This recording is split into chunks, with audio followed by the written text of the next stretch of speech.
Welcome, everyone. Welcome to the very first edition of Meet the People. This is a show that's going to talk about the intersection between government and technology. My name is David Feiner. I'm the Communication Technology Manager with the City of Pittsburgh's Department of Innovation and Performance. And when I first started thinking about the show, the first person I thought of was the current director of the Department of Permits, Licenses, and Inspections, Sarah Kinter. Sarah, thank you for joining us. Thanks for having me. I really appreciate it. You were, I don't know if you know this or remember this, but you were one of the very first people I met with the city of Pittsburgh when I started working for City Channel. And you have always been nice to me, and I've always appreciated that. And I've enjoyed watching as you have ascended the ladder of city government. First, why don't you tell us a little bit about yourself and how you've gotten to the position you're in now? Yeah, sure. And thanks. Yeah, we were both on the 9th floor, 200 Ross, running around. You're always running around, all the equipment. I've actually had a really interesting path to PLI. I actually started with the city as an intern, which is fun. So I was a fair housing intern for the Civil Rights Commission, and then moved into a part-time role while I was getting my graduate degree at University of Pittsburgh, GISPIA. And as I was getting through my master's program, I then moved into a full-time role, and then as a commission representative. And that's doing some casework. That was a lot of outreach and education. Got to really go to all the neighborhoods and be part of community events and get to know every neighborhood in the city of Pittsburgh, which was really exciting. And then from there, moved up, served as interim director for a period of time, served as deputy director for a period of time before in 2017 finally moving over to the Department of Permits, Licenses, and Inspections, where I served as assistant director until recently moving to the director role this past summer 2020. As far as, we're talking about technology. So I've been with the city 8 years and have seen a whole host of changes from the way that our networks run to the type of computers that we're using, on the hardware and the software and the infrastructure side. We've just gone through a world of changes. So it's exciting to be a part of when we talk about good governance, improving services to customers, citizens. Technology is a good nexus point for a lot of those improvements that we've seen over the last few years. So I know this is probably one of the questions you get asked a lot, because people who have lived in Pittsburgh for a really long time formerly knew PLI as BBI, the Bureau of Building Inspection. So can you talk a little bit about the differences? What was BBI and what is now PLI? Yeah, absolutely. A lot of wonderful work was done prior to me moving into PLI, but it was previously known as the Bureau of Building Inspection. And that was until 2014. And when Mayor Peduto came into office and brought his transition team, they really wanted to modernize BBI into a new Department of Permits, Licenses, and Inspections. So a lot of the role, as far as city code requirements, remain the same, but the department was completely revamped from the top down in all aspects: the organizational structure, the way that work was completed. Our entire workflows changed. Our positions were rewritten. All job descriptions were rewritten. So it's a totally different department than it was in 2014. On the operational side, our jobs are tailored to the codes, and we are very proud of our craft. We're very proud of our trade. So all of our inspectors receive certifications in enforcing the building codes. Our plans examiners as well. So our staff are taking tests and passing exams to get through the probationary period. And, that was something that had, there were some certifications that were being gained, but we really took a turn and made sure that all job certifications that were enforcing the building code had the proper certifications to do their job. And education. So once you take those certifications, then you're also taking continuing education units every year so that you can fulfill those obligations. And that's been a really big change for the department. And then on the technology side, the department went from a almost completely paper-based system with a lot of microfiche to a now completely online system and remote system. So much more different than it was before. We used to have like triplicate copies of permits, and sometimes, we would not know why we had this particular copy. It was like, well, it goes in this drawer. It's like, well, what's this drawer for? So a lot of people did some work before I came into PLI in 2017 to like really track down and pull apart the processes of the paper system and translate it into a modern system that was more streamlined, made more sense, had less clerical and administrative overhead, and focus more on the boots on the ground work, going out and doing inspections, actually issuing those permits, reviewing those permit construction drawings before getting them out the door. So really focusing on the work that a building department should be performing. So let me back up a second, because you just said something that I am completely fascinated by. You said that the department was paper-based up until 20 what? So there was a system called Permits Plus that was pre-2014, and I think that was around like 2011 or so when they started working on that. But it was much of a hybrid system where some data would be input into a computer, and then it would spit out a paper permit document, and then inspectors would use that paper permit document to record inspection notes and really keep a file. So it was still a majority paper-based system until about 2014, 2015. So with that, so 15 years into the new millennium, you were still using, I'm assuming your inspectors were using clipboards and paper to do a majority of their work, as you just said. How has it been for those that were doing the work that way? How has it been to transfer over to a digital format? It's a really big lift on a few different fronts.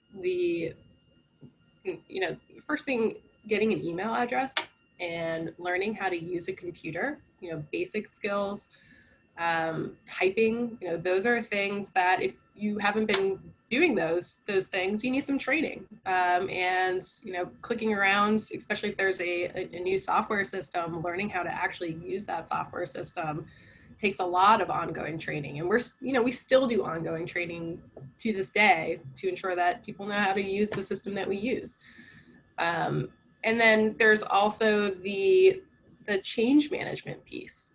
It's a really big change to go from doing something the way that you've been doing it for years and then saying, okay, we're going to do it this new way. And it's got all these additional pieces to it where you have to learn how to use a computer to accomplish a task. The plus side of using a computer is the data that we capture from it. Every click, every inspection completed, every review approved or revised, every request for an application revision, it's all accounted for, it's all there. But in order to account for it, you've got to go through the process and click appropriately. And that is something you have to train towards. And it is initially it's harder, right? It's more work up front with a lot of gains. And I think, our staff really saw the benefit to having all that data. So when someone reaches out, no matter who you are in the process, whether you're someone who's intaking information or someone who's inspecting or someone who's reviewing, you see the workflow of everything that's happened with this permit, and you can tell them exactly what's going on, where they are in the process, and speak intelligently about it and not have to know them, be the person that originally interfaced with them, have a history of dealing with that particular permit. And that transparency is really helpful for our operations because, things happen, people take vacations, wards change, or I should say our inspectors are assigned to different wards for different reasons. And anyone can pick up the ball and run with it. So, but the transformation to get there,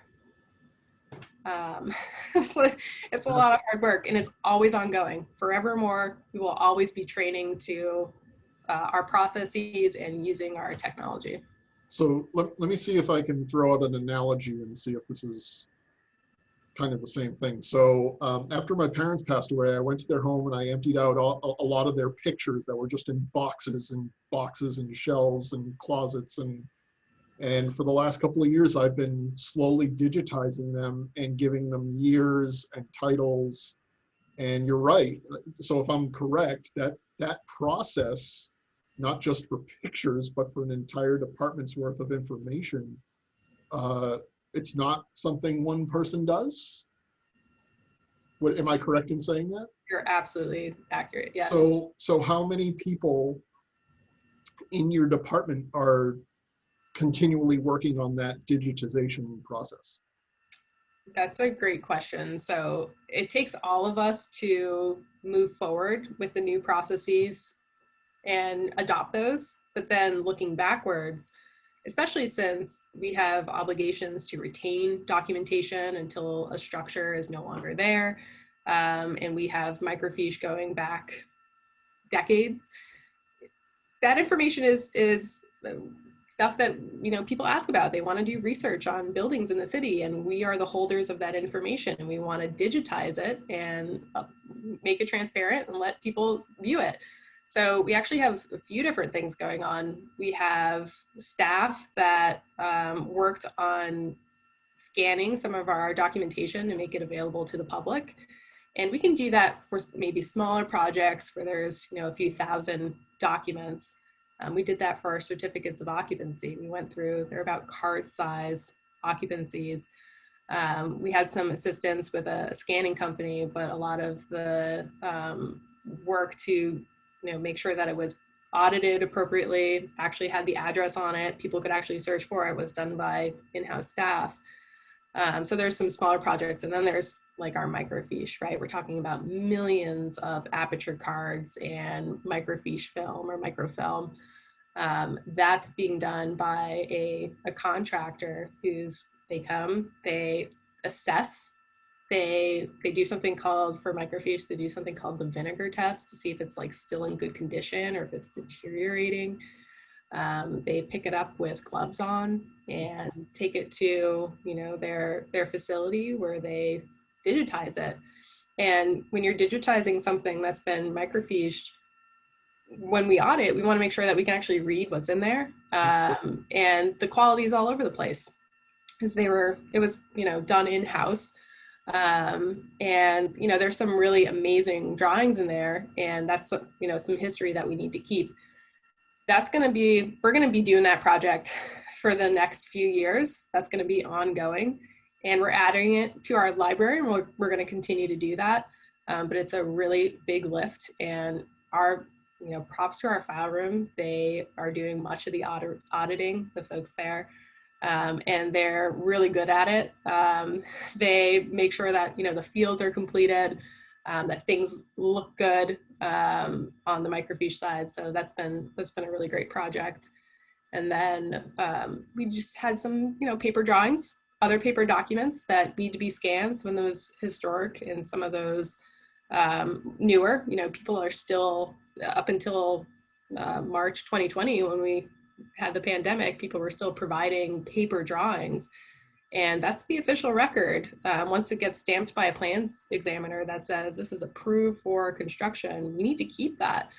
So we would send those out to be scanned, take them back, make sure they got into our digital library, and then hopefully shred them so if we don't need them anymore. But it's not just, it's one thing to just scan.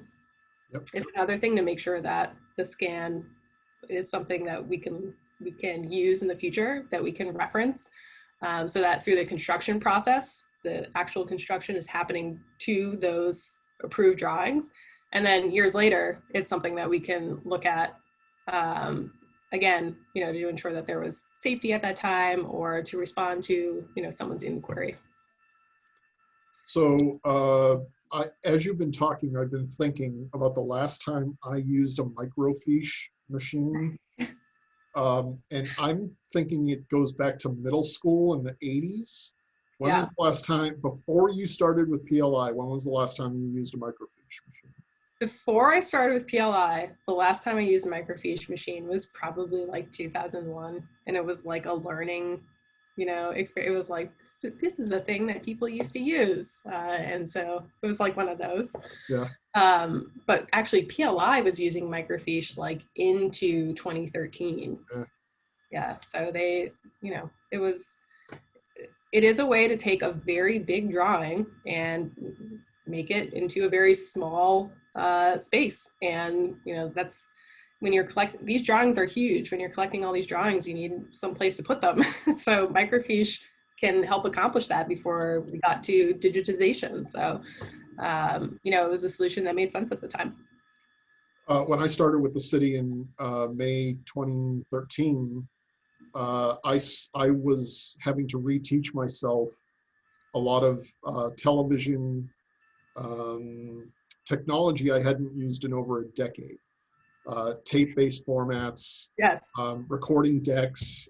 There were a lot of things that I was just shocked that were not only turned on, but were in use. So besides microfiche, when you got to PLI, were there any other kinds of processes or machines that you were just shocked to see still in use? Well, before my time, not much before my time in 2014, the clerical staff was still using typewriters because of the way that documentation would come out of the system, and it needed to be augmented with additional information, and then sending letters out, they would be using typewriters. Now we have this automated system where the proper addresses are are pulled in a report, they go on the letter, it goes out the door, and it goes through a folding machine. So a lot of that has been automated. And, using carbon triplicate was also something that was happening, up until 2014, 2015. And again, something that makes good sense in the sense that you're providing a copy to different people at different times. But then when you digitize or you have to go fully remote, providing electronic copy just seems like a no-brainer, but only after the fact, right? So, these were all processes that were put into place, based on the resources that the department had.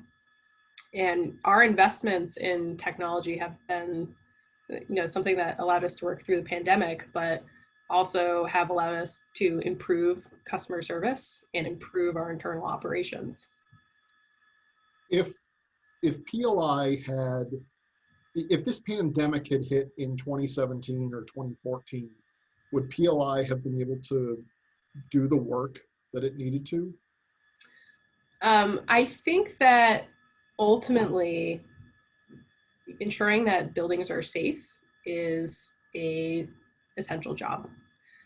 So the work would have continued, but our safety would have been more at risk, right? Because we would be coming into the office, being in close quarters with other persons. At this point, a lot of our staff can work remotely on the administration side.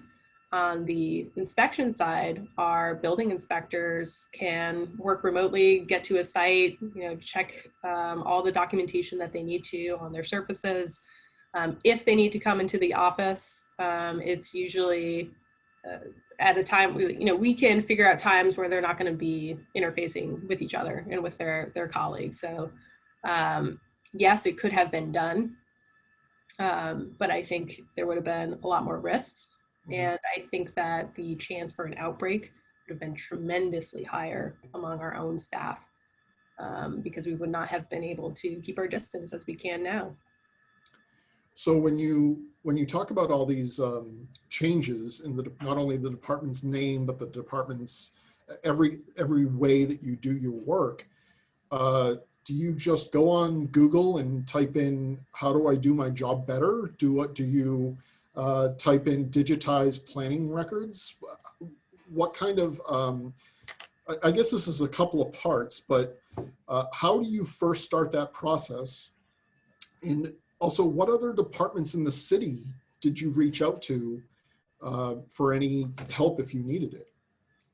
Yeah, so luckily there is a international code council that provides guidance on best practices, and that's what we aim for. So they provide the model codes that building officials and building departments actually enforce in jurisdictions. They provide best practices on how building departments operate, and everything from how should they audit to how should they perform in the field. What do reviews look like, plan reviews look like.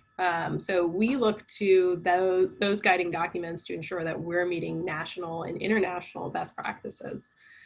But to your point, we're not in it alone, right? PLI is just one department. We rely on the Department of Innovation and Performance for our network infrastructure, our hardware, our software. We rely on the Department of Finance. We partner with them to ensure that folks have properly paid their taxes in relation to city code requirements, to getting a license. We work with the law department very closely on a whole host of issues, as you can imagine, from contracts that we need to keep when we do city-funded demos to legal issues as they come up. So we, really need good partnerships to perform our operations, because they depend so heavily, especially on INP, our IT department, to ensure that we can work remotely. And everyone's been amazing, great partners. INP was so helpful when we said, okay, we got to work remotely. There's only so many computers to go around. People had to use their own devices. We had to get on VPNs very, very quickly. And the turnaround time was amazing. They didn't miss a beat. We didn't miss a beat. Our customers were being served immediately. And that's really important for compliance and enforcement, because when there's a gap, people need to proceed with their lives and with their work. And if, ensuring that something is safe means that we have oversight. So being quickly back on the beat was really, really important for us. It's amazing how you've been able to take a department that was one way a few years ago, move it into a new phase, and then keep almost the same phase, but do it a little differently. The way that your entire department has morphed over the last 5, 6, 7 years is really a testament not only to you, but your entire staff and how they've been able to keep the city running in that way. Yeah, thank you. The PLI staff have been on it. Internally, we like to say that we really like change, because we're always, trying to improve internal policies, do things better. And our staff was really quick to adjust and be nimble. And we are just absolutely so proud of all the work that they did and have done in these last few years. But especially, March 2020, there was a lot of uncertainty. You wouldn't know it talking to our inspectors and our plan reviewers and, our clerical staff and our intake staff. They were on it immediately. So they just understood the necessity, the essential nature of their jobs, and were quick to take to the change. Over this, my wife is a college professor, and she's been teaching online since last March. But over the summer, we went out to her office. We went to her college campus, to her office. And one of the things that I found interesting is all of the calendars said March and April. So it was almost like going into a ghost town or a sci-fi TV show where just everybody had disappeared. So I mentioned that. When was the last time you were in your office? So I was there in December. Oh, okay. But I do think that and that was like a month ago. Yeah.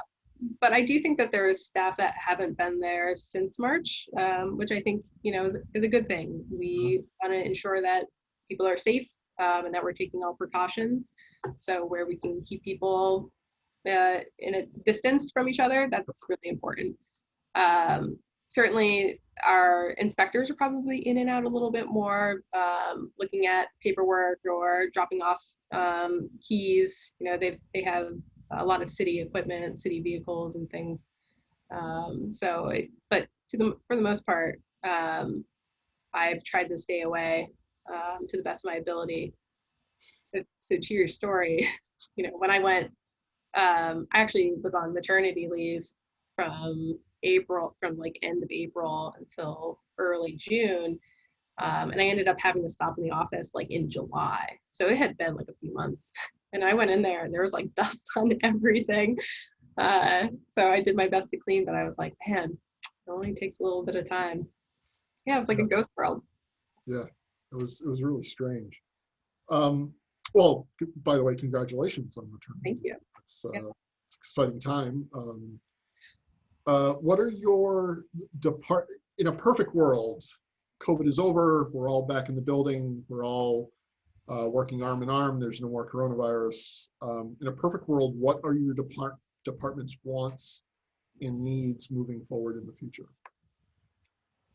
One really exciting change that's coming our way is that we will be moving into 412 Boulevard of the Alps, which is a beautiful new building where we can have the fully functioning service center where our development partners can be with us on the same floor. So that is something that we've desired for quite some time. It's a great way to coordinate with our partners because when you're getting a building permit, you're also getting approvals from the Department of City Planning and the Zoning Division. You may be getting approvals from PWSA or Allegheny County Plumbing Department.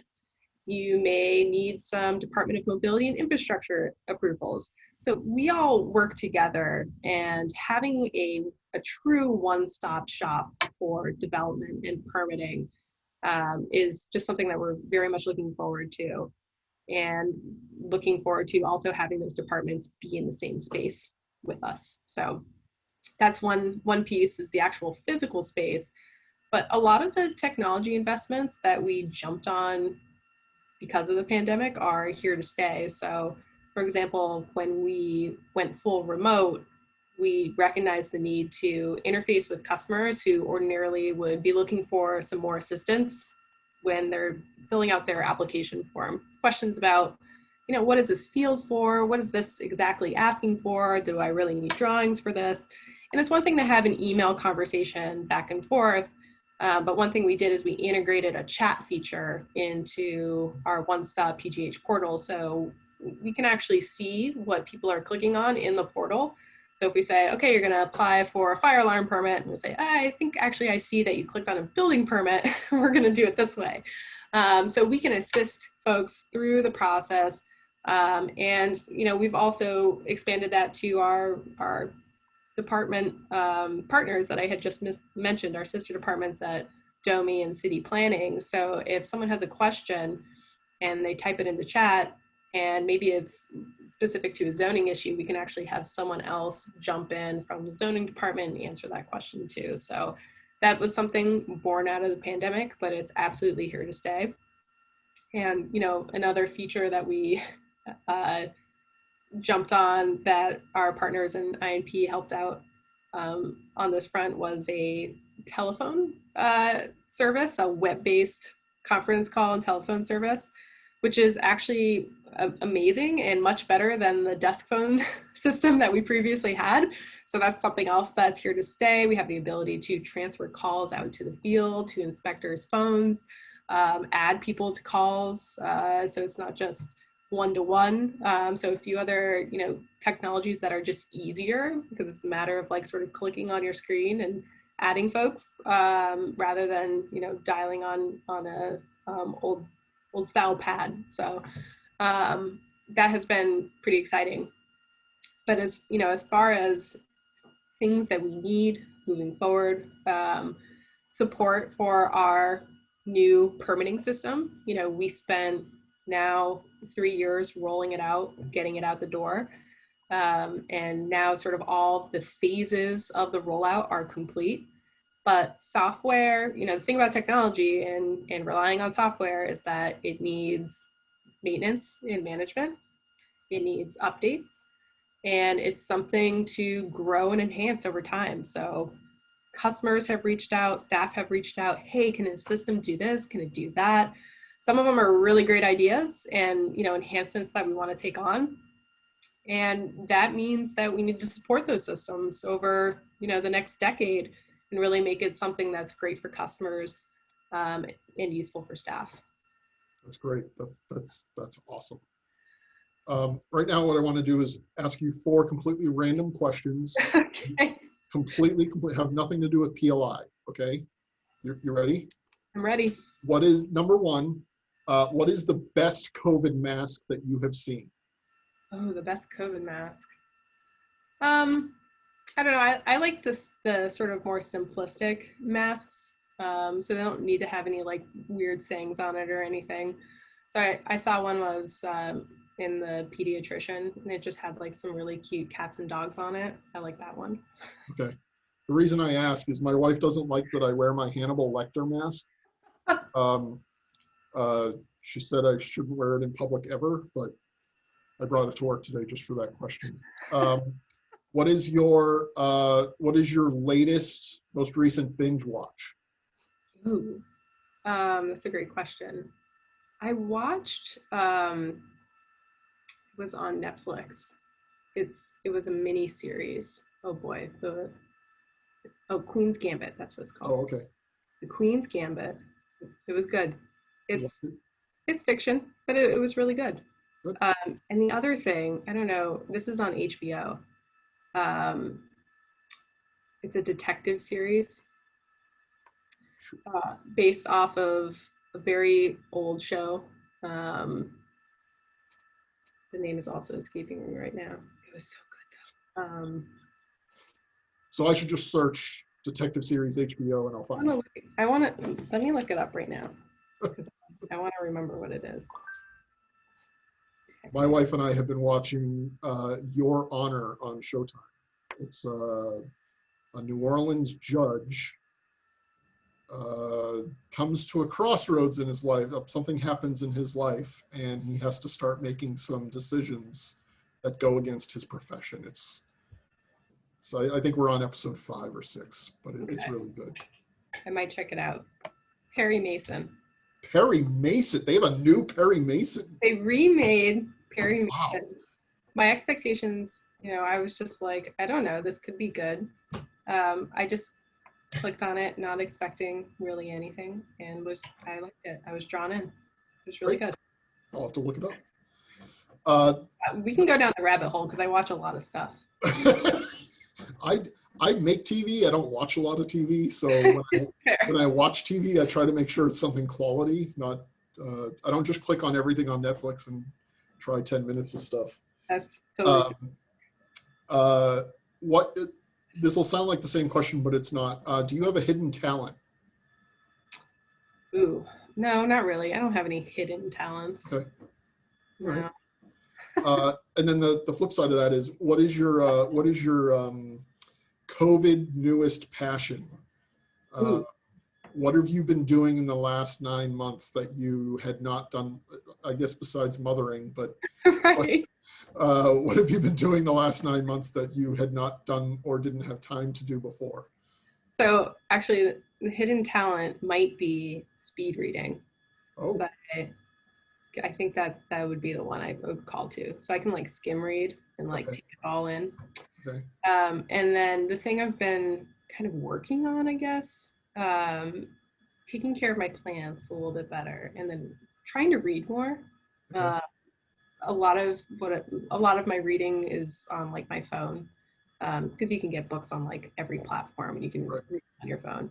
But one thing I asked my husband for was like a physical book for Christmas that he got me, which I was excited about. So I'm like making my way through that. But yeah, so reading and plants, pretty standard stuff. So are you saying that your hidden talent is that you're keeping plants alive? Yeah, yeah, basically. And a lot of them are like, succulents. So they don't need too much work there, but I'm doing my best. All right. The final question, this has nothing to do with the random 4 questions, but if people have any questions, comments, concerns, issues, problems with anything in the world of City of Pittsburgh government permits, how can they get answers to those things? Yeah, there's a few different ways. One way is to reach out at us at PLI@pittsburghpa.gov, which is run by our wonderful application technicians. These folks know how to start an application, if you're stuck somewhere, what it is you might need, or why it's stuck.